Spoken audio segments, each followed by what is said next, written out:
નમસ્કાર મિત્રો, કેમ છો? આ વિડીયોમાં હું લઈને આવ્યો છું તમારા માટે વર્ણનાત્મક પ્રશ્નો, ખાસ મોટા પ્રશ્નો.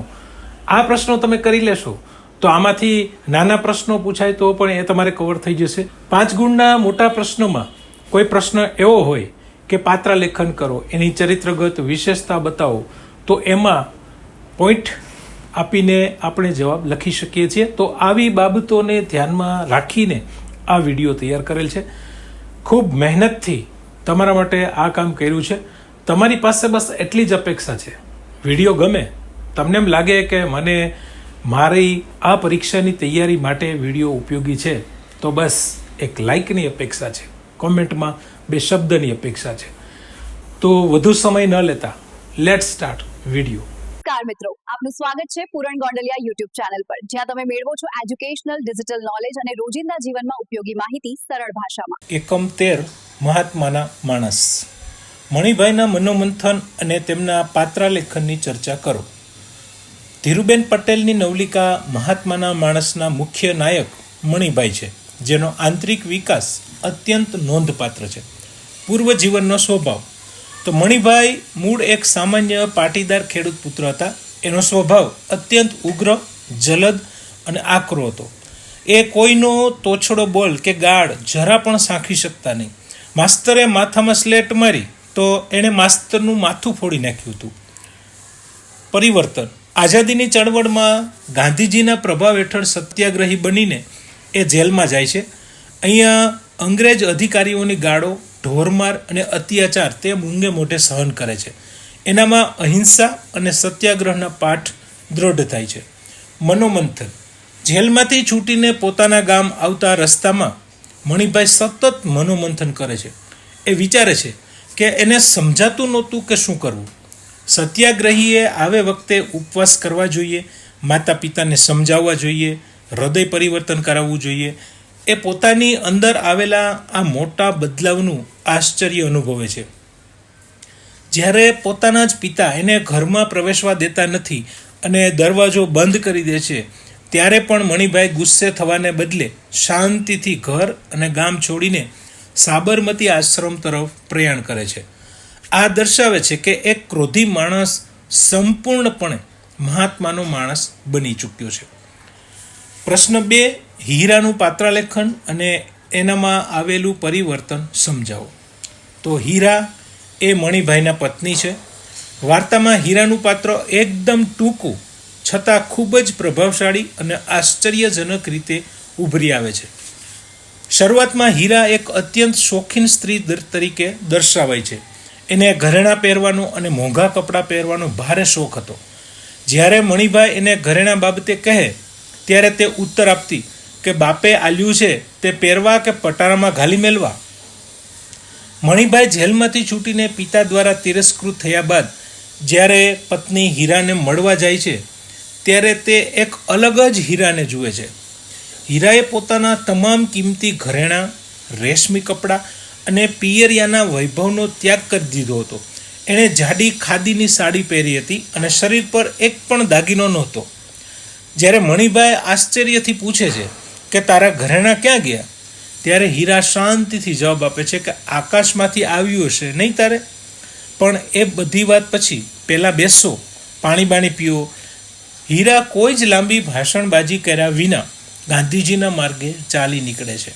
પતિની વિચારધારાને આત્મસાત કરીને હીરા પણ સાચા અર્થમાં મહાત્માની માણસ બની જાય છે.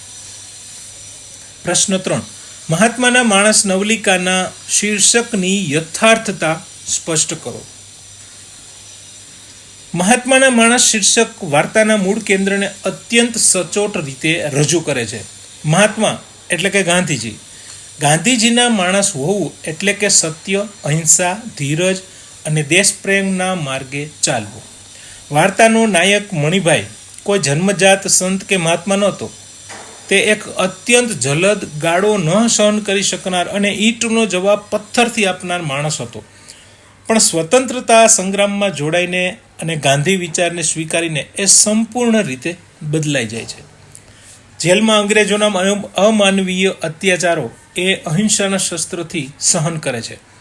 વાર્તાના અંતમાં શીર્ષક માત્ર મણિભાઈ પૂરતું સીમિત રહેતું નથી, પણ એની પત્ની હીરા સુધી પણ વિસ્તરે છે.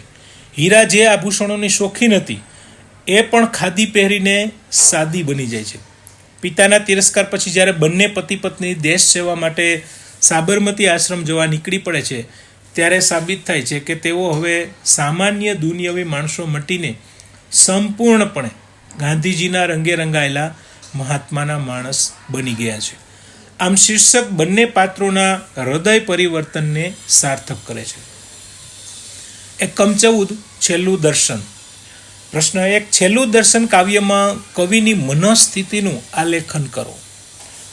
કવિ રામનારાયણ વી પાઠકનું આ સુંદર સોનેટ એમની પ્રથમ પત્નીના અવસાન નિમિત્તે લખાયેલું છે. આ કાવ્યમાં કવિની મનોસ્થિતિ અત્યંત દાર્શનિક, સંયમી અને વિશિષ્ટ જોવા મળે છે. સામાન્ય રીતે મૃત્યુના પ્રસંગે સ્વજનો આક્રંદ કરતા હોય છે, રડતા હોય છે, પણ અહીંયા સ્વજનોને કવિ સ્પષ્ટ ના પાડે છે કે ધમાલ ન કરો, જરાય નહીં નયન ભીના થશો. તેઓ માને છે કે આંસુ વહાવીને કે કલ્પાંત કરીને અસ્વસ્થતા ઊભી કરવાથી મૃતકનું જે પવિત્ર સૌંદર્ય છે એ ખંડિત થશે. કવિ મૃત્યુની આ ઘટનાને શોક તરીકે નહીં, પણ જીવનભર જે પત્નીએ સાથ આપ્યો છે એના ભવ્ય અને પવિત્ર રૂપના છેલ્લા દર્શન તરીકે લે છે. કવિ પોતાની તમામ અંગત લાગણીઓ, દુઃખ અને વિરહની પીડાને પોતાના હૃદયમાં જ દબાવી દે છે. એમની મનસ્થિતિમાં એક ભારેખમ શાંતિ છે. તેઓ ઈચ્છે છે કે પત્નીની આ અંતિમ વિદાય કોઈ રાડા રોડમાં નહીં, પણ અત્યંત ગરિમાપૂર્ણ અને મંગલમય વાતાવરણમાં થાય. પ્રશ્ન 2. કવિએ મૃત્યુની ઘટનાને મંગલમય કઈ રીતે ગણાવી છે, સમજાવો. અથવા તો એવી રીતે પણ પૂછાઈ શકે કે છેલ્લું દર્શન કાવ્યનો કેન્દ્રવર્તી વિચાર સ્પષ્ટ કરો. તો મૃત્યુ એ સામાન્ય રીતે અમંગળ અને દુઃખદાયક ઘટના ગણાય છે, પણ કવિ રામનારાયણ પાઠકે પોતાની પત્નીના મૃત્યુને એક અત્યંત મંગલમય અને પૂજનીય અવસર તરીકે આલેખ્યો છે. કવિ મૃતદેહને રડવા કૂટવાને બદલે પૂજા અર્ચનાથી શણગારવાનું કહે છે. તેઓ આહ્વાન કરે છે કે આ શુભ અવસરે સુગંધી ધૂપ, અગરબત્તી, દીવો, ચંદન, ગુલાલ અને કંકુ અર્પણ કરો. સાથે સુગંધી પુષ્પો અને શ્રીફળ પણ ધરો. અહીંયા પત્નીનો મૃતદેહ કોઈ દેવ પ્રતિમા સમાન બની જાય છે. કવિ અંતિમ પંક્તિઓમાં અત્યંત માર્મિક દ્રષ્ટાંત આપે છે. તે અગ્નિદેવને સંબોધીને કહે છે કે લગ્ન સમયે અગ્નિની સાક્ષીમાં તેઓ મળ્યા હતા અને તેમના મંગળ દાંપત્ય જીવનની શરૂઆત થઈ હતી. આજે એ જ અગ્નિની સાક્ષીમાં તેઓ છૂટા પડી રહ્યા છે. આમ કવિ વિદાયને એક અંતિમ ધાર્મિક અને પવિત્ર સંસ્કાર તરીકે જુએ છે, જેમાં કોઈ કલ્પાંતને સ્થાન નથી, માત્ર પવિત્રતા અને માંગલ્ય જ છે. 15 જુઓ. જુઓ ગઝલનો કેન્દ્રવર્તી વિચાર અથવા તો સમગ્રલક્ષી ભાવ દર્શન કરાવો, આવી રીતે પણ પ્રશ્ન બની શકે. શ્યામ સાધુ રચિત જુઓ ગઝલનો કેન્દ્રવર્તી વિચાર માનવીઓને ભ્રમણાઓમાંથી બહાર કાઢીને આશાવાદ, સતત પ્રયત્ન અને પરમાર્થનો માર્ગ ચીંધવાનો છે. ગઝલના આરંભમાં જ કવિ હકારાત્મક અભિગમ દર્શાવતા કહે છે કે પથ્થર જેવી જડ અને કઠોર વસ્તુઓમાં પણ સંવેદના જગાડવાનો પ્રયાસ કરવો જોઈએ. પથ્થરો બોલે તો બોલાવી જુઓ, શક્યતાના દ્વાર ખખડાવી જુઓ. એટલે કે જીવનમાં નિરાશ થવાને બદલે અશક્ય લાગતા માર્ગો પર પણ પ્રયત્નો ચાલુ રાખવા જોઈએ. બીજા શેરમાં કવિ વૃક્ષનું ઉદાહરણ આપે છે કે પવન જેમ સહજતાથી મળે છે એમ માનવીએ પણ વૃક્ષની જેમ પોતાની ડાળ ફેલાવીને નિસ્વાર્થ ભાવે બીજાને છાંયડો કે આશરો આપવો જોઈએ. અંતિમ શેરમાં કવિ બાહ્ય દેખાવ અને આંતરિક સ્થાન વચ્ચેનો તફાવત સમજાવે છે કે અરીસામાં તો કોઈનું પણ પ્રતિબિંબ ઝીલાય છે, જે બાહ્ય દેખાવનું પ્રતીક છે, પણ સાચું મહત્વ લોકોના હૃદયમાં અને આંખોમાં આદરભર્યું સ્થાન મેળવવાનું છે, કે જે આંતરિકનું પ્રતીક છે.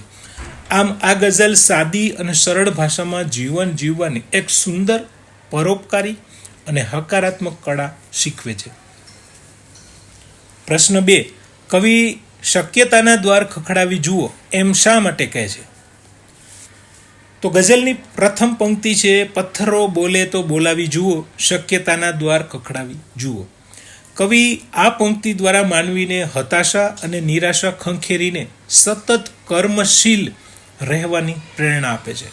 ઘણીવાર જીવનમાં એવી પરિસ્થિતિ આવે છે કે જ્યારે સામેની વ્યક્તિ પથ્થર જેવી જડ અને સંવેદનાહીન લાગે અથવા કોઈ કાર્ય બિલકુલ અશક્ય લાગે, તો આવી સ્થિતિમાં સામાન્ય માણસ હાર માની લે છે અને પ્રયત્ન છોડી દે છે. પણ કવિ અહીંયા સમજાવે છે કે સતત પ્રયત્ન કરવામાં આપણું શું જાય છે? કદાચ પથ્થર પણ બોલી ઉઠે, બંધ લાગતા દરવાજાઓ કદાચ ખખડાવવાથી ખુલી પણ જાય. તેથી જ કવિ સાહસ કરીને હિંમત હાર્યા વિના કોઈ પણ વિકટ પરિસ્થિતિમાં ઉકેલ શોધવા માટે શક્યતાના દ્વાર ખખડાવવા એટલે કે સતત અને સક્રિય પ્રયાસ કરતા રહેવા ભાર મૂકે છે. પ્રશ્ન 3, ગઝલના અંતિમ શેરનો ભાવાર્થ સમજાવો. તો ગઝલનો અંતિમ શેર છે કે આઈનામાં સહુ અહીં ઝીલાય છે, કોઈને આંખોમાં ચિતરાવી જુઓ. આ શેરમાં કવિએ બાહ્ય સુંદરતા અને આંતરિક સદગુણો વચ્ચેનો ભેદ અત્યંત સચોટ રીતે સમજાવ્યો છે. કવિ કહે છે કે અરીસા સામે તમે ઊભા રહો એટલે તમારું પ્રતિબિંબ એમાં દેખાવાનું જ છે. અરીસો કોઈ ભેદભાવ વગર સૌના બાહ્ય રૂપને જેવું છે એવું દર્શાવે છે, પણ આ બાહ્ય દેખાવ ક્ષણિક અને નાશવંત છે.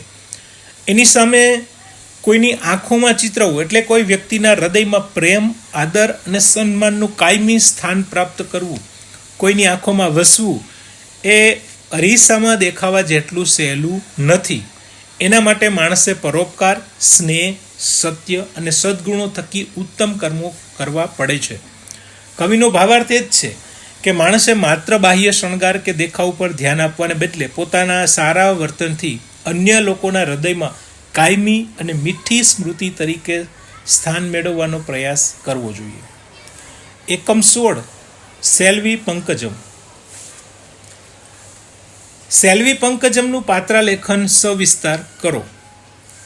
સેલ્વી પંકજમ નવલિકાની નાયિકા પંકજમ એ સંસ્કાર, સાદગી અને સત્યનિષ્ઠાનું એક ઉત્કૃષ્ટ પ્રતીક છે. એમના વ્યક્તિત્વની વિશેષતાઓમાં સૌથી પહેલાં આવે છે સાદગી અને આકર્ષક વ્યક્તિત્વ. તો પંકજમ અત્યંત સાદગીભર્યું જીવન જીવતી અને ખાદીના વસ્ત્રો પહેરનારી એક યુવતી છે. એના દેખાવમાં કોઈ કૃત્રિમ શણગાર નથી, છતાં એ નમણી, મોહક અને આકર્ષક લાગે છે.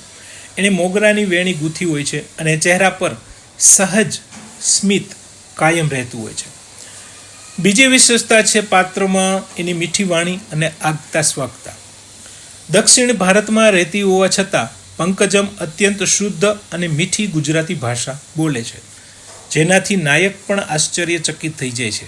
એના અવાજમાં પારાવાર મીઠાશ અને આત્મીયતા છે.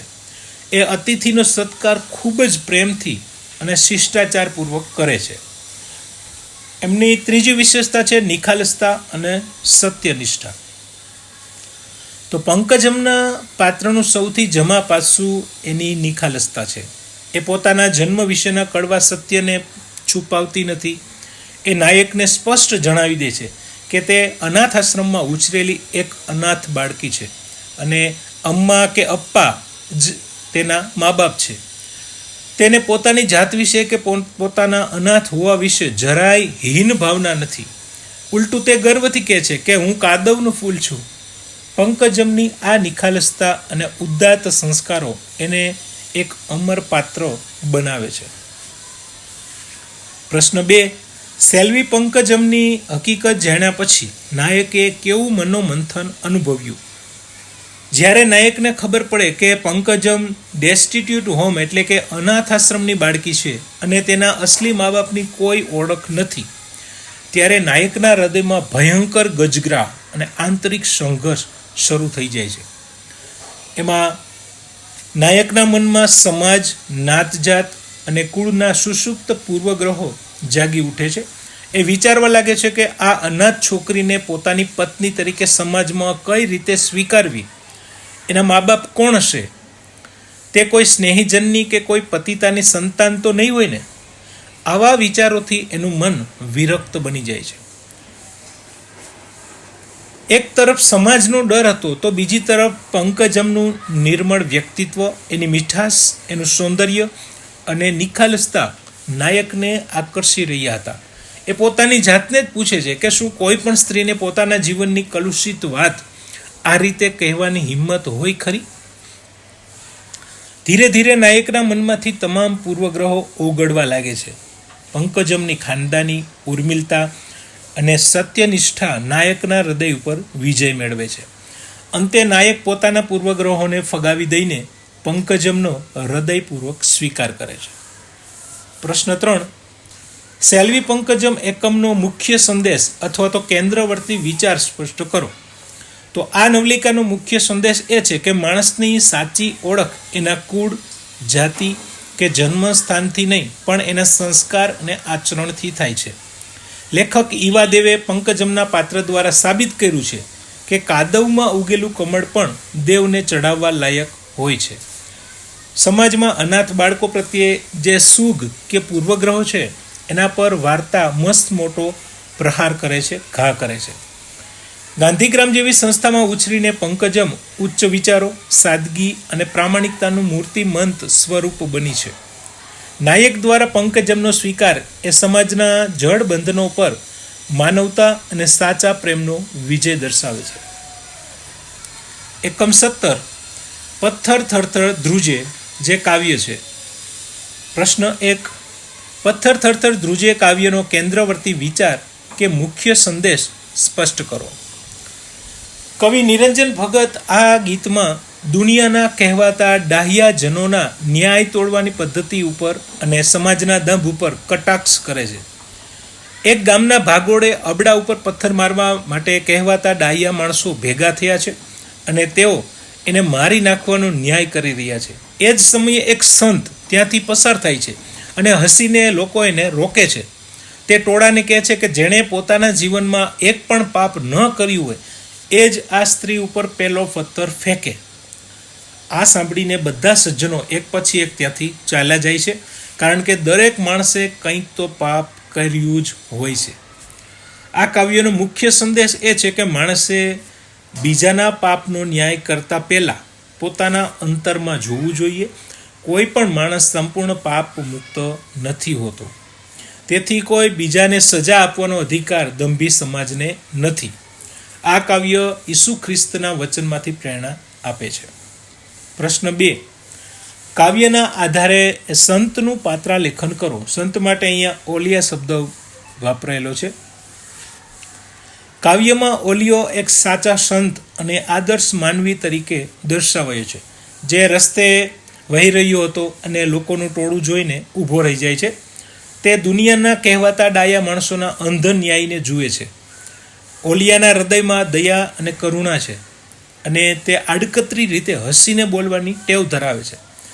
તે ટોળા ઉપર ગુસ્સે થવાને બદલે ખૂબ શાંતિથી કહે છે કે જેણે પાપ કર્યું ના એકે એ પથ્થર પહેલો ફેંકે. ઓલિયાના આ પ્રભાવશાળી શબ્દો જાદુઈ અસર કરે છે. ઓલિયાનું આ વર્તન એની આંતરસૂઝ, દયા અને સાચી માનવતા દર્શાવે છે. તે પોતાની સમજદારીથી નિર્દોષ અબડાને બચાવી લે છે અને કહેવાતા સજ્જનોને એમની મર્યાદાનું ભાન કરાવે છે. પ્રશ્ન 3. પથ્થર થરથર ધ્રુજે શીર્ષકની યથાર્થતા ચર્ચો.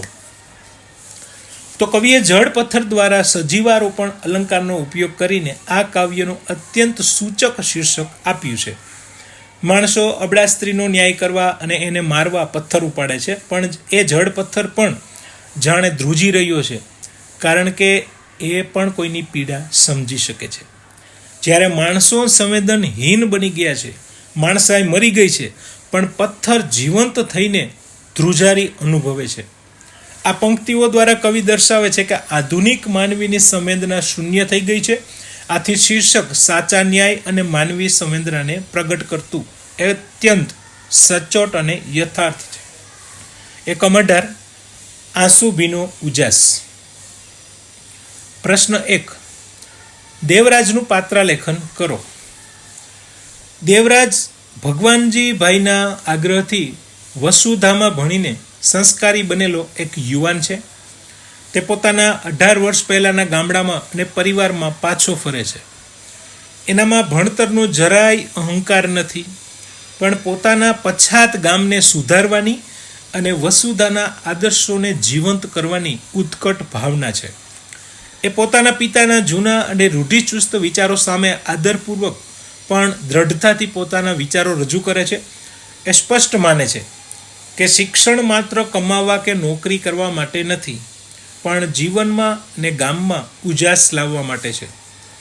એ પોતાના ગામના લોકોને વ્યસન ને વહેમમાંથી મુક્ત કરવા અને સહિષ્ણુને સંસ્કારી બનાવવા માગે છે. પોતાના અભણ પિતા અને બહેન કાંતાને પણ પ્રેમથી સમજે છે અને સમગ્ર ગ્રામને સ્વાવલંબી બનાવવા પ્રયત્નશીલ રહેતો એક આદર્શ યુવાન છે. પ્રશ્ન 2. આંસુભીનો ઉજાસ નવલિકા ખંડનો મુખ્ય સંદેશ અથવા તો કેન્દ્રવર્તી વિચાર સવિસ્તાર સમજાવો. તો આ નવલિકા ખંડનો મુખ્ય સંદેશ શિક્ષણનું સાચું મૂલ્ય અને સમાજ ઉત્કર્ષ દર્શાવવાનો છે. શિક્ષણ માત્ર નોકરી મેળવવા કે સ્વાર્થ માટે પૈસા કમાવવા માટે નથી, પણ વ્યક્તિ, કુટુંબ અને આખા સમાજમાં પરિવર્તન લાવવા માટે છે. દેવરાજ વસુધા નામની સંસ્થામાં ભણીને આવે છે ત્યારે એના પિતાને એવી સામાન્ય અપેક્ષા હોય છે કે તે હવે કમાશે અને કુટુંબનો આર્થિક ઉદ્ધાર કરશે. પણ દેવરાજનો હેતુ અલગ છે. એ પોતાના ગામમાં અજ્ઞાન, ગરીબી અને વહેમો દૂર કરી ગામને સ્વાવલંબી અને સુસંસ્કૃત બનાવવા માગે છે. લેખક કહેવા માગે છે કે આપણી પ્રત્યેક શાળા વસુધા બને તો ચોક્કસ આપણું દરેક બાળક દેવરાજ બનવા સક્ષમ છે. આ જ આ નવલકથા ખંડનો અમર અને આગવો સંદેશ છે. પ્રશ્ન 3. દેવરાજના મનોમંથન અને એના જીવનના અરમાનો વિશે નોંધ લખો. દેવરાજ જ્યારે ગામમાં પ્રવેશે છે ત્યારે એનું મન ખૂબ મનોમંથન કરી રહ્યું હોય છે અને એના મનમાં ઘોડા ગંઠિયા કરતા હોય છે. એને આશ્ચર્ય થાય છે કે બાપુ સંસ્થામાંથી કેટલું સમજ્યા હશે અને શું તે પોતે ગામડામાં જઈને આદર્શ વાતો કરી શકશે અને લોકો એને સમજશે ખરા. એના અરમાનો છે કે તે પોતાના ગામ લોકોને વ્યસન મુક્ત અને વહેમ મુક્ત કરે, એમને સહિષ્ણુને સંસ્કારી બનાવે અને આળસ દૂર કરાવે. એ ઈચ્છે છે કે ગામ પોતાની આવશ્યક ચીજો પોતે ઉત્પન્ન કરી લે અને જીવવા માટે ઓછામાં ઓછી જરૂરિયાતથી ચલાવે. જો એ ગામને ન સુધારી શકે તો ગામની તાસીર એને બગાડી નાખશે, એવી પણ એને ચિંતા રહે છે. છતાં એના મનમાં સમાજ સુધારણાના અરમાન મજબૂત છે. એકમ 19. ઈશ્વર સર્વવ્યાપી. આ એક નિબંધ છે. પ્રશ્ન 1. લેખકે ઈશ્વરની સર્વવ્યાપકતા અને એકરૂપતા સમજાવવા કયા કયા દ્રષ્ટાંતો આપ્યા છે? લેખક આનંદ શંકર ધ્રુવે ઈશ્વરની સર્વવ્યાપકતા અને એકરૂપતા સમજાવવા માટે પિતા ઉદાલકના પાત્ર દ્વારા વિવિધ દ્રષ્ટાંતો આપ્યા છે. પિતા શ્વેતકેતુને માટી અને એમાંથી બનતા વાસણોનો દ્રષ્ટાંત આપે છે. જો માટીને પૂરેપૂરી જાણી લઈએ તો માટીના ઘડા કે ઈંટ વગેરે બધું જાણી શકાય છે, કારણ કે માટીના બનેલા તે સર્વ પદાર્થો જુદા નામ માત્ર છે, પણ મૂળ વસ્તુ તો માટી જ છે. ત્યારબાદ તેઓ સોનું અને એમાંથી બનતા ઘરેણાં તથા લોખંડ અને એના ઓજારોના દ્રષ્ટાંત આપે છે. ઘરેણાં ભાંગશે કે તૂટશે, પણ સોનું એમ જ રહેશે. આ જ રીતે જગતમાં જે કંઈ અલગ અલગ દેખાય છે એ માત્ર નામરૂપ છે. હકીકતમાં એ બધું એક સર્વવ્યાપી ઈશ્વરનું જ બનેલું છે અને ઈશ્વર જ છે. પ્રશ્ન 2. શ્વેતકેતુનું પાત્રલેખન કરો અને એના સ્વભાવમાં આવેલા પરિવર્તનને સમજાવો. તો શ્વેતકેતુ ઉદાલક ઋષિનો પુત્ર છે. એ 12 વર્ષની ઉંમરે ગુરુકુળમાં ભણવા ગયો અને 24 વર્ષની ઉંમરે બધા જ શાસ્ત્રો અને વિદ્યાઓ ભણીને પાછો આવ્યો હતો. આટલું ભણીને આવ્યા પછી એનામાં મોટો અહંકાર અને અભિમાન આવી ગયું હતું અને તે ખૂબ અક્કડ દેખાતો હતો. પણ એના પિતા ઉદાલકે જ્યારે એને પૂછ્યું કે તે એવો કોઈ પદાર્થ જાણો છે જેનાથી બધું જ જાણી શકાય, ત્યારે એ નીચું જોઈ ગયો, કારણ કે પુષ્કળ પુસ્તકીય જ્ઞાન છતાં એની પાસે પરમાત્માનું જ્ઞાન નહોતું. પિતાના આ પ્રેક્ટિકલ શિક્ષણ દ્વારા તેનો અહંકાર ઓગળી જાય છે. એ એના માટે મીઠાના ગાંગડાનું એક દ્રષ્ટાંત આપે છે અને વડના ટેટાનું પણ દ્રષ્ટાંત આપે છે. અંતે એ સમજે છે કે પરમેશ્વર આખા જગતમાં વ્યાપ્ત છે અને એના અભિમાનનું પતન થાય છે. પ્રશ્ન 3. મીઠાના ગાંગડા દ્વારા ઉદ્દાલક શ્વેતકેતુને કેવી રીતે ઈશ્વર વિશે સમજાવે છે? ઉદ્દાલક ઋષિ પોતાના પુત્ર શ્વેતકેતુને ઈશ્વરની વ્યાપકતા સમજાવવા માટે મીઠાના એક ગાંગડાને પાણીમાં નાખવા કહે છે. બીજે દિવસે સવારે એ મીઠું પાણીમાં ઓગળી જાય છે અને શ્વેતકેતુને એ દેખાતું નથી. પિતા એને પાણી ઉપરથી, વચ્ચેથી અને નીચેથી એમ અલગ અલગ જગ્યાએથી ચાખવા કહે છે. તો દરેક જગ્યાએથી પાણી તો ખારું જ લાગે.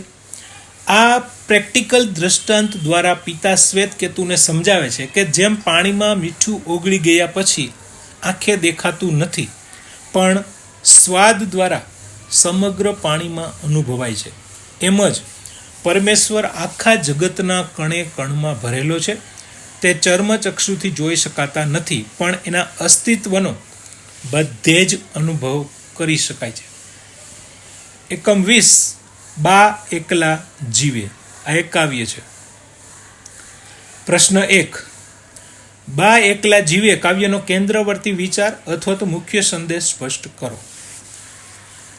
બા એકલા જીવે કાવ્યમાં કવિ મુકેશ જોશીએ સંયુક્ત કુટુંબના વિભક્ત થવાથી અને નવી પેઢીના શહેરીકરણને કારણે વૃદ્ધાવસ્થામાં માતા પિતાએ ભોગવવી પડતી એકલતાની વેદનાને વાચા આપી છે. વેકેશન દરમિયાન ઘરમાં બાળકોના કલરવથી આનંદ છવાઈ જાય છે, પણ વેકેશન પૂરું થતાં જ સંતાનો પાછા શહેરમાં જતા રહે છે અને બા ફરીથી એકલા પડી જાય છે. કાવ્યનો મુખ્ય સંદેશ એ છે કે વૃદ્ધાવસ્થામાં વડીલોને માત્ર પૈસા કે ભૌતિક સુવિધાની નહીં, પણ પોતાના સંતાનોના પ્રેમ, હૂંફ અને સાથની જ સૌથી વધુ જરૂર હોય છે. નવી પેઢીએ પોતાના વડીલોની આ ભયંકર એકલતા અને એમની માનસિક જરૂરિયાતોને સમજવી જોઈએ. પ્રશ્ન 2. કાવ્યના આધારે બાની વેદના તમારા શબ્દોમાં લખો. કાવ્યમાં દર્શાવ્યા મુજબ બા ઘરમાં સાવ એકલા રહે છે અને એકલતાના વર્ષોને એક એક ટીપે પીવે છે. વેકેશનમાં જ્યારે દીકરા દીકરીઓ અને એમના બાળકો આવે છે ત્યારે બાનું હૃદય આનંદથી ભરાઈ જાય છે. ઘરમાં રસગુલ્લાની ચાસણી જેવું વહાલ નીતરે છે. પણ જેવું વેકેશન પૂરું થાય છે કે ઘર ફરી સૂમસામ થઈ જાય છે. બાના જીવનમાં ખાલીપો આવી જાય છે. એમની આંખો રોજ કોઈના પત્ર કે સમાચારની રાહ જોતી હોય છે. તેઓ ફાટેલા સાડુડા સાથે બેસીને નિસાસા નાખે છે અને એમની આંખમાંથી બોર જેવડા આંસુ ટપકે છે. બાની આ વેદના ખૂબ જ કરુણ છે અને વૃદ્ધાવસ્થાની લાચારી અને સંતાનો માટેના તડપાટને દર્શાવે છે. પ્રશ્ન 3. બાનો વર્તમાન અને બાનો ભૂતકાળ કાવ્યના આધારે સમજાવો. તો બાનો ભૂતકાળ એટલે એ સમય જ્યારે વેકેશનમાં અને એમના સંતાનો અને પૌત્ર પૌત્રીઓ ઘરે આવતા ત્યારે ઘરમાં રસગુલ્લાની ચાસણી જેવું વહાલ નીતરતું, બાળકોની દોડાદોડી, સંતા કુકડી અને તોફાન મસ્તીથી આખું ઘર ગુંજી ઉઠતું. એ સમયે બા સૌને પોતાના હાથે સુખડી ખવડાવતા અને સુખનો સૂરજ ઘરની દિવાલો પર ઝળહળતો હતો. જ્યારે બાનો વર્તમાન સાવ શૂન્ય અને ખાલીપો છે. વેકેશન પૂરું થતાં બાળકો જતા રહે છે ત્યારે કાળ કુહાડી ફરી હોય અને ઘરમાં સુનકારનો કાયમી પહેરો બેસી ગયો હોય એવું લાગે છે. બા ફાટેલા સાડુડા સાથે એકલા બેસીને આંસુ સારે છે અને કોઈ પત્રની રાહ જુએ છે. આ વર્તમાનની એકલતા અને ભૂતકાળની મીઠી સ્મૃતિઓ વચ્ચે બા સતત પીસાય છે. એકમ 21. અનુરુદ્ધનો ગૃહત્યાગ. પ્રશ્ન 1. અનુરુદ્ધનો ગૃહત્યાગ વાર્તાનો કેન્દ્રવર્તી વિચાર અથવા તો મુખ્ય સંદેશ સ્પષ્ટ કરો. આ વાર્તા દ્વારા લેખક ડૉક્ટર હરિવલ્લભ ભાયાણીએ અતિ સુખ સાહિબીમાં ઉછરેલા અને વાસ્તવિકતાથી અજાણ રાજકુમારોની જીવન યાત્રાનું વર્ણન કર્યું છે. જીવનમાં માત્ર ભૌતિક સુખો જ સર્વસ્વ નથી, પણ જીવનની વાસ્તવિકતા અને શ્રમનું મહત્વ સમજવું જરૂરી છે. અનિરુદ્ધ એવો રાજકુમાર હતો જેણે જિંદગીમાં ક્યારેય નથી એવો શબ્દ સાંભળ્યો. અનિરુદ્ધ એવો રાજકુમાર હતો જેણે જિંદગીમાં ક્યારેય નથી એવો શબ્દ સાંભળ્યો નહોતો, અને એ એવું માનતો હતો કે અનાજ સીધું સુવર્ણ કટોરામાં જ ઉત્પન્ન થાય છે, પણ જ્યારે એને ખેતી અને જીવન નિર્વાહ માટે કરવા પડતા આકરા શ્રમ અને પેઢી દર પેઢી ચાલતી ઉપાધિઓનો ખ્યાલ આવે છે, ત્યારે એને સંસારની નિરર્થકતા સમજાય છે. અંતે વાર્તા સંદેશ આપે છે કે સાચું જ્ઞાન અને શાંતિ સાંસારિક મોહમાયા કે રાજપાઠમાં નથી, પણ વૈરાગ્ય અને ભિક્ષુ બનીને અહંકાર વિના જીવન જીવવામાં છે. પ્રશ્ન 2. ઉપાલીનું પાત્રાલેખન કરો. ઉપાલી એ શાક્ય રાજકુમારોનો નાઈ એટલે કે વાણંદ અને પરિચારક હતો. એમના પાત્રમાં જે વિશેષતા જોવા મળે છે એમાં સૌથી પહેલાં છે વિવેક, બુદ્ધિ અને સમજદારી. જ્યારે દીક્ષા લેવા જઈ રહેલા રાજકુમારોએ પોતાના તમામ આભૂષણોની પોટલી ઉપાલીને આપીને પાછા ફરવા કહ્યું, ત્યારે ઉપાલી થોડે દૂર જઈને અટકી ગયો. એણે વિચાર્યું કે શાક્ય કુમારોનો સ્વભાવ ઉગ્ર છે. જો તે આટલા બધા આભૂષણો લઈને કપિલ વસ્તુ જશે તો લોકો એવું જ માનશે કે તેણે રાજકુમારોને મારીને આભૂષણો પડાવી લીધા છે. બીજી વિશેષતા વૈરાગ્યની ભાવના. ઉપાલીને એમ પણ થયું કે જો આટલા અપરંપાર વૈભવમાં આડોળતા રાજકુમારો બધું છોડીને ભિક્ષુ બની શકતા હોય તો એના જેવા પ્રાકૃત માણસને ઘર બહારનો શો મોહ હોઈ શકે. આ વિચાર આવતા જ એણે આભૂષણોની પોટલી એક ઝાડની ડાળી પર લટકાવી દીધી અને તે પણ ભગવાન બુદ્ધ પાસે દીક્ષા લેવા પહોંચી ગયું. ભગવાન બુદ્ધે રાજકુમારોની વિનંતીથી એમના અહંકારને તોડવા માટે સૌપ્રથમ ઉપાલીને દીક્ષા આપી, જેનાથી તે શ્રમણ સંઘમાં રાજકુમારોથી વડીલ બન્યો અને કુમારોએ તેને વંદન કર્યા. પ્રશ્ન 3. અનિરુદ્ધ અને તેના મિત્ર ભદ્રિક વચ્ચે પ્રવજ્યા એટલે કે દીક્ષા લેવા અંગે કઈ શરત થઈ અને શું પરિણામ આવ્યું? અનિરુદ્ધ જ્યારે પોતાની માતા પાસે દીક્ષા લેવાની રજા માંગી, અનુમતિ માંગી, ત્યારે માતાએ એવી શરત મૂકી કે જો તેનો ખાસ મિત્ર ભદ્રિક દીક્ષા લે તો જ અનિરુદ્ધને દીક્ષા લેવાની છૂટ મળશે. માતા જાણતી હતી કે ભદ્રિકને દીક્ષા લેવામાં કોઈ ઉત્સાહ નથી, કોઈ રસ નથી. અનિરુદ્ધ ભદ્રિક પાસે ગયો અને એને પોતાની સાથે દીક્ષા લેવા વિનંતી કરી. ભદ્રિકે શરૂઆતમાં તો ના પાડી અને કહ્યું કે એ 7 વર્ષ પછી દીક્ષા લેશે, પણ અનિરુદ્ધની સતત વિનંતી અને મિત્રતાના દબાણને વશ થઈ ભદ્રિક ઢીલો પડ્યો. તેણે 7 વર્ષની મુદત ઘટાડીને 7 માસ અને છેવટે માત્ર 7 દિવસની મુદત માંગી. ભદ્રિકે પોતાનું રાજ્ય પુત્રને સોંપવાનો પ્રબંધ કરવા માટે આ 7 દિવસનો સમય માંગ્યો હતો. 7 દિવસ પૂરા થતાં જ અનિરુદ્ધ, ભદ્રિક, આનંદ, ભૃગુ, કિંબિલ અને દેવદત્ત એમ 6 કુમારો અને એમનો નાઈ ઉપાલી ભગવાન બુદ્ધ પાસે પહોંચ્યા અને દીક્ષા ગ્રહણ કરી. એકંબાવીસ ભાણી આ એક કાવ્ય છે. પ્રશ્ન 1. વસ્ત્ર વિનાની કેમ મોલાતું આ પંક્તિ પાછળનો કટાક્ષ સ્પષ્ટ કરી કાવ્યનો કેન્દ્રવર્તી વિચાર સમજાવો. વસ્ત્ર વિનાની કેમ મોલાતું પંક્તિમાં કવિ ગોરસીએ સમાજની આર્થિક અસમાનતા પર અત્યંત ધારદાર કટાક્ષ કર્યો છે. આ પંક્તિ દર્શાવે છે કે જે ગરીબ સ્ત્રી એટલે કે ભાણી પાસે પહેરવા માટે પૂરતા અને સાજા વસ્ત્રો નથી, જેના કપડાં ડૂચા ગાભા જેવા થઈ ગયા છે, એ પોતાના માટે મહેલો કે હવેલીઓ કેવી રીતે બનાવી શકે. અહીંયા હવેલી માટે શબ્દ મોલાતુનો પ્રયોગ થયો છે. કેન્દ્રવર્તી વિચાર જોઈએ તો આ કાવ્યનો મુખ્ય સંદેશ ગરીબોની લાચારી અને સામાજિક વિષમતાનું કરુણ ચિત્ર રજૂ કરવાનો છે. એક તરફ કડકડતી ઠંડીમાં ભાદરવાના ટાઢા પાણીમાં ફાટેલા કપડાં પહેરીને કપડાં ધોવા મજબૂર બનેલી ગરીબ ભાણી છે. કવિ આ કાવ્ય દ્વારા ગરીબ શ્રમજીવી સ્ત્રીની વેદના અને સમાજની સંવેદનહીનતાને ઉજાગર કરે છે. પ્રશ્ન 2. કાવ્યના આધારે ભાણીની કરુણ પરિસ્થિતિનું સવિસ્તાર વર્ણન કરો. તો આ કાવ્યમાં ભાણીની પરિસ્થિતિ અત્યંત દયનીય અને કરુણ દર્શાવવામાં આવી છે. ભાણી શિયાળાની કાતિલ ઠંડી અને પવનની સુસવાટી વચ્ચે ભાદરવા મહિનાના ઠંડા પાણીમાં કપડાં ધોવા બેઠી છે. ઠંડીના કારણે એના અંગે અંગમાં ટાઢ વ્યાપી ગઈ છે. એનું શરીર ધ્રુજી રહ્યું છે. એની પાસે પહેરવા માટે પૂરતા વસ્ત્રો પણ નથી અને એણે જે કપડાં પહેર્યા છે એ ફાટેલા છે, તૂટેલા છે અને વાયુની પાંખે એટલે કે હવામાં ઉડી રહ્યા છે અને પોતાની જાતને ઢાંકવા એ પ્રયાસ કરી રહી છે. કવિ એને રાંકની રાણી કહીને સંબોધે છે, જે અત્યંત ગરીબાઈ છતાં એનામાં રહેલા એના સ્વાભિમાનની કરુણતા દર્શાવે છે. પ્રશ્ન 3. ભાણી કાવ્યમાં આલેખાયેલી સામાજિક આર્થિક વિષમતા વર્ણવો.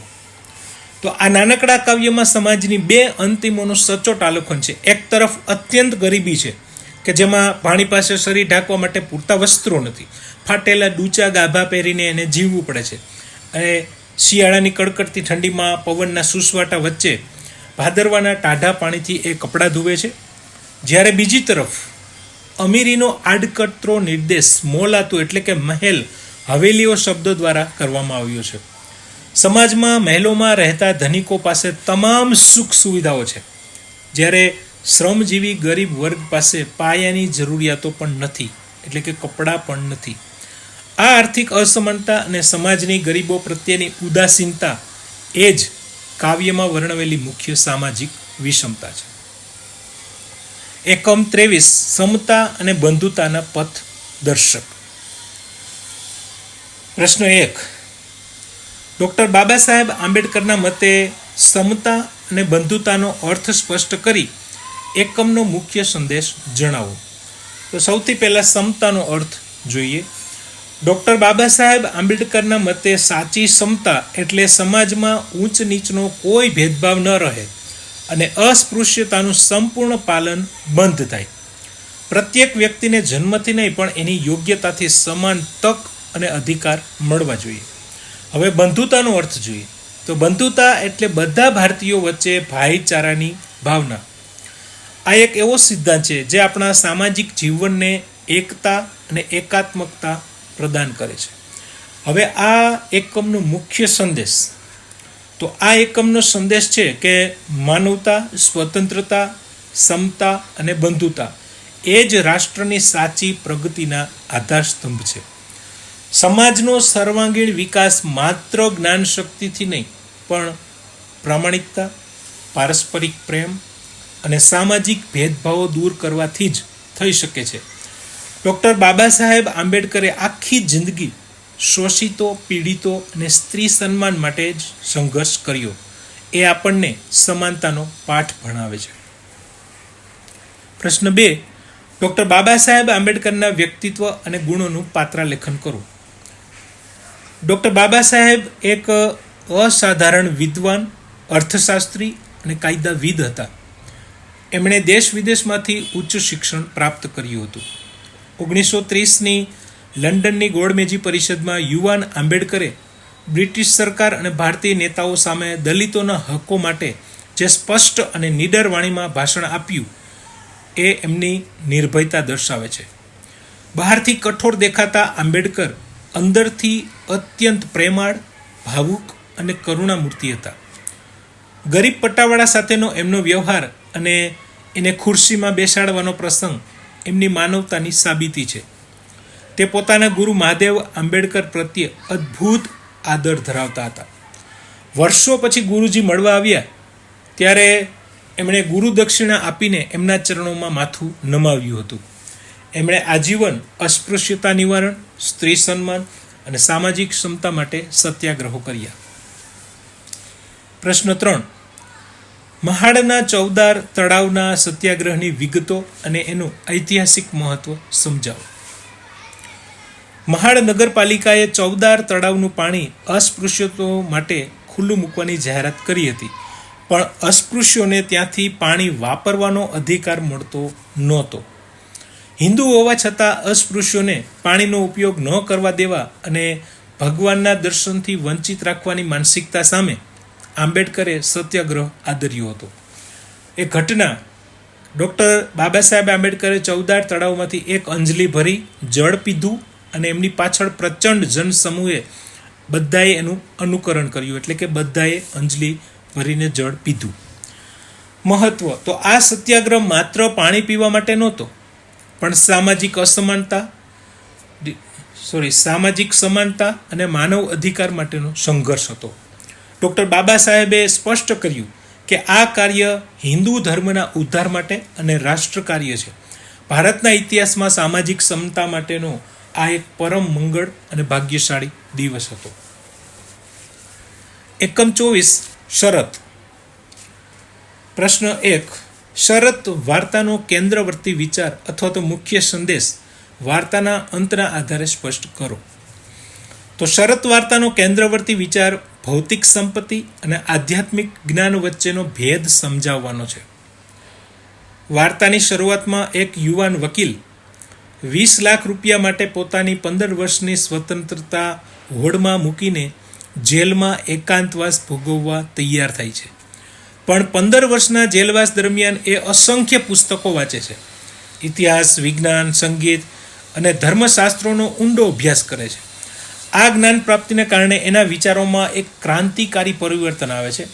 વાર્તાનો અંત સંદેશ આપે છે કે દુનિયાવી સંપત્તિ, સત્તા, કીર્તિ અને ભૌતિક સુખો એ માત્ર મૃગજળ અને નાશવંત છે. સાચું સુખ અને શાણપણ એ જ્ઞાનમાં છે. વકીલ સ્વૈચ્છિક રીતે 20 લાખની રકમ જતી કરવા માટે શરત પૂરી થવાના 5 કલાક પહેલાં જ જેલમાંથી ભાગી જાય છે, જે દર્શાવે છે કે જ્ઞાન આગળ પૈસા તુચ્છ છે, નકામા છે. પ્રશ્ન 2. વૃદ્ધ બેંક માલિકનું પાત્રાલેખન કરો. તો એમના વ્યક્તિત્વની વિશેષતા જોઈએ. સૌથી પહેલાં અહંકારી અને ઉતાવળિયો. યુવાનીના સમયમાં બેંક માલિક અત્યંત શ્રીમંત અને અહંકારી હતો. એ એક નાનકડી દલીલ ખાતર 20 લાખ રૂપિયાની શરત લગાવવા તૈયાર થઈ ગયો, જે એના અવિચારી અને સટ્ટાખોર સ્વભાવનો પરિચય આપે છે. બીજી વિશેષતા છે સ્વાર્થી અને હત્યારો. 15 વર્ષમાં શેરબજારના સટ્ટાને કારણે તે પાયમાલ થઈ જાય છે. શરતના 20 લાખ બચાવવા માટે અને પોતાને નાદારીમાંથી બચાવવા માટે એ નિર્દોષ વકીલનું ખૂન કરવા જેવો નીચ વિચાર કરે છે અને અડધી રાત્રે જેલ પાસે પહોંચી જાય છે. નેક્સ્ટ, પશ્ચાતાપ અને હૃદય પરિવર્તન. તો જ્યારે એ જેલની ઓરડીમાં પ્રવેશે છે અને વકીલે લખેલો પત્ર વાંચે છે કે વકીલ પોતે જ પૈસાનો ત્યાગ કરવાનો છે, ત્યારે બેંક માલિક સ્તબ્ધ થઈ જાય. તે પોતાના નીચ વિચાર ઉપર ભારે એને અફસોસ થાય છે, પશ્ચાતાપ અનુભવે છે. તે વકીલના માથે ચુંબન કરે છે અને આંખમાં આંસુ સાથે ત્યાંથી જતો રહે છે. આ ઘટના એના પાત્રનો સકારાત્મક અંત દર્શાવે છે. પ્રશ્ન 3. યુવાન વકીલે જેલવાસ દરમિયાન પોતાનો સમય કેવી રીતે વિતાવ્યો અને એના વિચારોમાં શો બદલાવ આવ્યો? વકીલે પોતાના 15 વર્ષના એકાંતવાસનો ઉપયોગ જ્ઞાન ઉપાર્જન માટે કર્યો. શરૂઆતના વર્ષોમાં એને હળવું સાહિત્ય વાંચ્યું અને સંગીત સાંભળ્યું. પછીના વર્ષોમાં એણે ભાષાઓ, તત્વજ્ઞાન અને ઇતિહાસનો ગહન અભ્યાસ કર્યો. 10 વર્ષ પછી એણે ફક્ત બાઇબલ અને ધર્મશાસ્ત્રોનું જ વાંચન કર્યું. છેલ્લા 2 વર્ષમાં એણે વિજ્ઞાન, રસાયણશાસ્ત્ર અને ઔષધશાસ્ત્રના પુસ્તકો વાંચ્યા. આ અપાર વાંચનને કારણે એના જીવન પ્રત્યેના દૃષ્ટિકોણમાં ધરખમ બદલાવ આવ્યો. જે વકીલ શરૂઆતમાં પૈસા માટે 15 વર્ષ જેલમાં રહેવા તૈયાર હતો, એને સમજાયું કે આ દુનિયાની તમામ ચીજો નાશવંત છે, નકામી છે. એણે પત્રમાં લખ્યું કે પુસ્તકોએ એને શાણપણ આપ્યું છે અને તે સમજી ચૂક્યો છે કે જો માનવી જેને મહાન માને છે તે બધું જ મિથ્યા છે.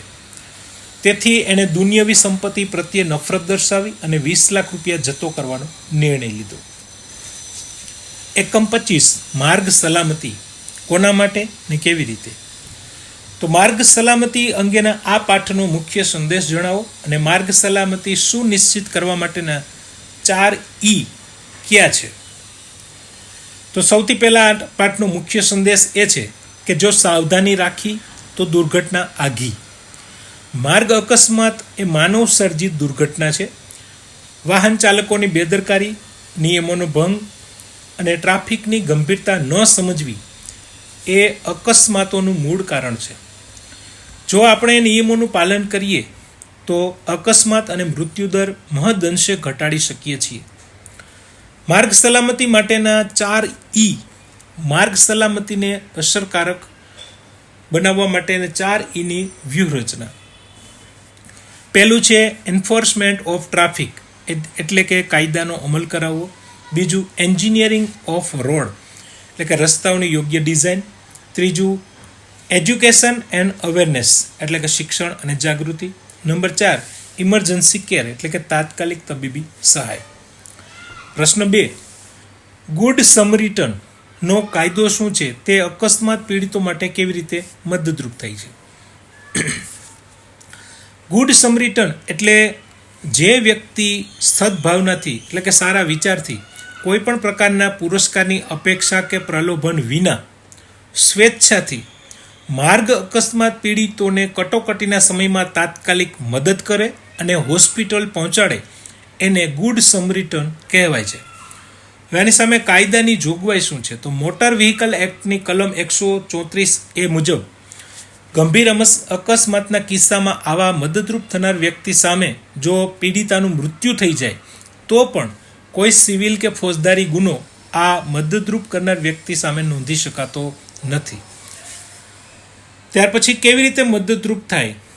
તો અગાઉ લોકો પોલીસની પૂછપરછ અને લાંબી કાનૂની ઔપચારિકતાઓના ડરથી અકસ્માત પીડિતને મદદ કરતા ડરતા હતા કે આપણે કોઈને મદદ કરીએ અને આ લાંબી પડોજણમાં પડવું એના કરતાં મદદ ન કરવી સારી. આ કાયદાને લીધે મદદ કરનારને કાનૂની રક્ષણ મળે છે અને પોલીસ એમને નામ કે સરનામું આપવા દબાણ કરી શકતી નથી. આથી લોકો નિર્ભય બનીને પીડિતોને ગોલ્ડન અવર, એટલે કે પ્રથમ પહેલી જે 1 કલાક છે અકસ્માતની, એનામાં સારવાર અપાવે છે, મદદ કરે છે અને જેનાથી 50% જેટલા જીવ બચાવી શકાય છે. પ્રશ્ન 3, રસ્તા પર માર્ગ અકસ્માત થાય ત્યારે તાત્કાલિક કયા પગલાં લેવા જોઈએ? જો કોઈ માર્ગ અકસ્માત થાય તો ડરવા કે ભાગી જવાને બદલે નીચે મુજબના પગલાં લેવા જોઈએ. સૌથી પહેલાં વાહન ખસેડવું. જો વાહન ચાલુ હાલતમાં હોય તો એને તાત્કાલિક માર્ગ ઉપરથી હટાવી અને બાજુ પર મૂકવું, જેથી ટ્રાફિક જામ ન થાય અને બીજા અકસ્માત નિવારી શકાય. ત્યાર પછી ચેતવણી ચિહ્નો મૂકવા.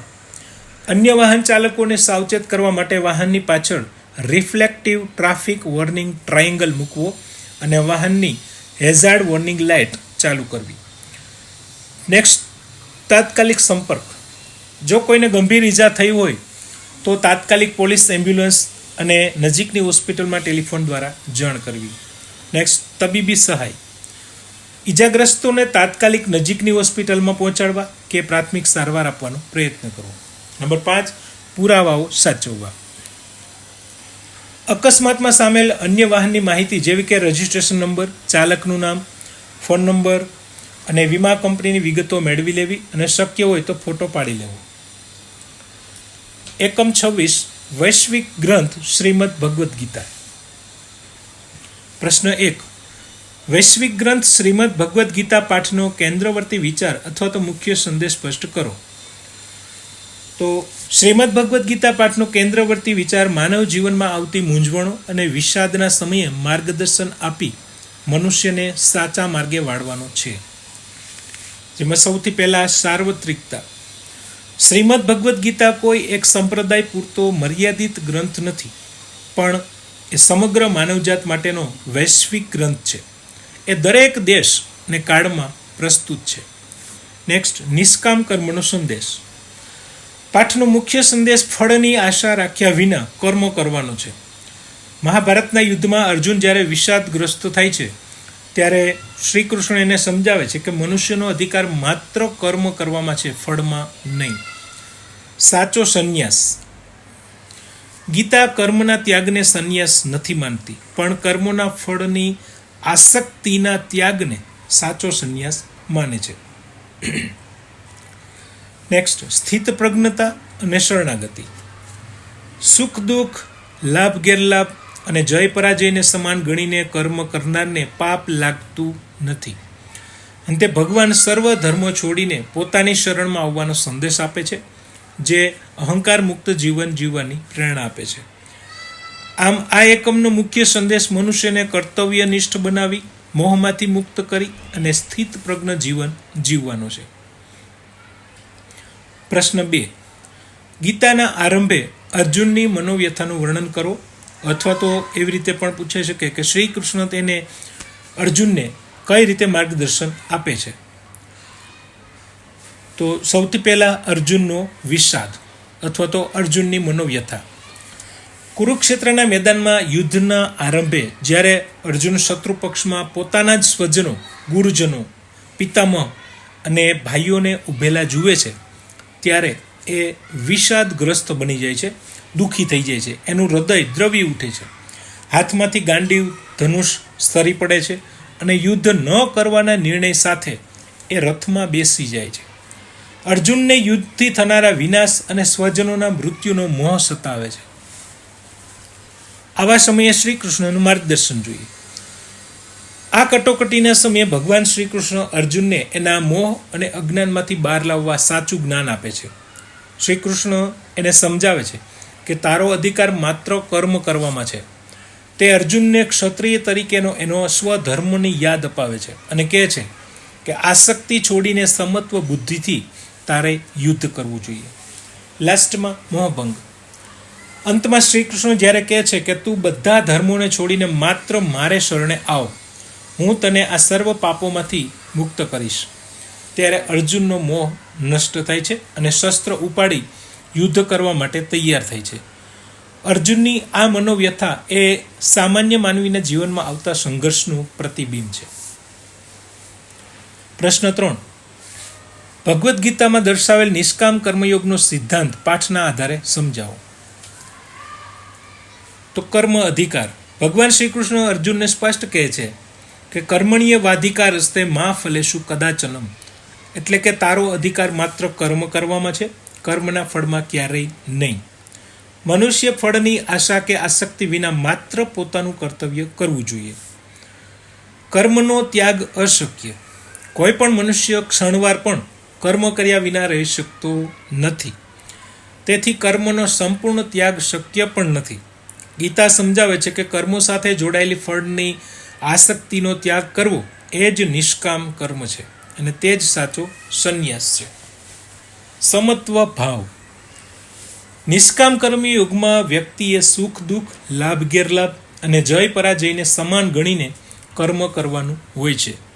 જ્યારે કોઈ પણ ફળની આશા વિના કર્મ કરવામાં આવે છે ત્યારે કર્મ બંધન કરતા બનતું નથી.